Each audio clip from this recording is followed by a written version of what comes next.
ಹೇಳಕತ್ರಿ love ಮಾಡಿ ಅಲ್ಲ ಕಾಲೇಜ್ಗೆ ಹೋಗ್ಬೇಕಾದ್ರೆ ಸ್ಕೂಲ್ಗೆ ಹೋಗ್ಬೇಕಾದ್ರೆ ತಂಗಿ ಲವ್ ಗಿವ್ ಮಾಡಕ್ ಹೋಗ್ಬೇಡ ಯವ್ವ.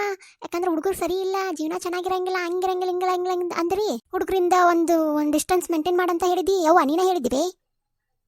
ಮತ್ತೆ ಇವಾಗ ಕೇಳಾಕತ್ರಿ ಹುಡುಗ ಪಸಂದ ಅನ್ನ ಯಾವರ ಅಂತ ಹೇಳಿ ಅಲ್ವಾ, ನೀನೇ ಹೇಳಕತ್ತಿದ್ಯಲ್ಲ ನಮ್ಮ ದೂರದ ರಿಲೇಟಿವ್ ಒಬ್ಬಕ್ಕೆದಾಳ ಆಕಿ ದೊಡ್ಡ ದೊಡ್ಡ ಚಲೋ ಚಲೋ ಬ್ರ್ಯಾಂಡ್ ಹುಡುಗಗಳನ್ನ ಕರ್ಕೊಂಡು ಬರ್ತಾನ, ನೀ ಏನು ಚಿಂತೆ ಮಾಡಬೇಡ ಅಂತ ಹೇಳ್ತಿದ್ದಿ ಅಲ್ಪ. ನೀ ಹೇಳ್ತಿದ್ದೆಲ್ಲ ಅಯ್ಯೋ ನಮ್ಮ ಕಾಸ್ಟ್ನೊಳಗೆ ಮದುವೆ ಮಾಡೋನು ದೊಡ್ಡ ದೊಡ್ಡ ಜನ ಇರ್ತಾರ, ಸಂಸ್ಕೃತ ಸಂಸ್ಕಾರ ಎಲ್ಲ ಹೊಂದಿರೋರು ಇರ್ತಾರ, ಆಮೇಲೆ ಹಣವಂತರು ಗುಣವಂತರು ಇರ್ತಾರ ಅಂತಂದಿರಿ.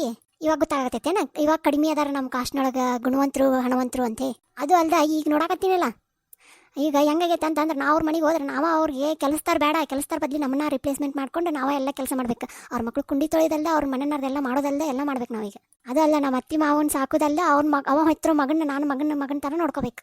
ಆವಾಗ ಲವ್ ಮ್ಯಾರೇಜ್ ಮಾಡ್ಕೊತೀನಿ ಅಂತಂದ್ರೆ ಅದನ್ನಂತೂ ನನ್ನ ಹಣೆ ಬರದಿಂದ ಕಿತ್ತು ತೆಗೆದು ಹಾಕಿದ್ರಿ.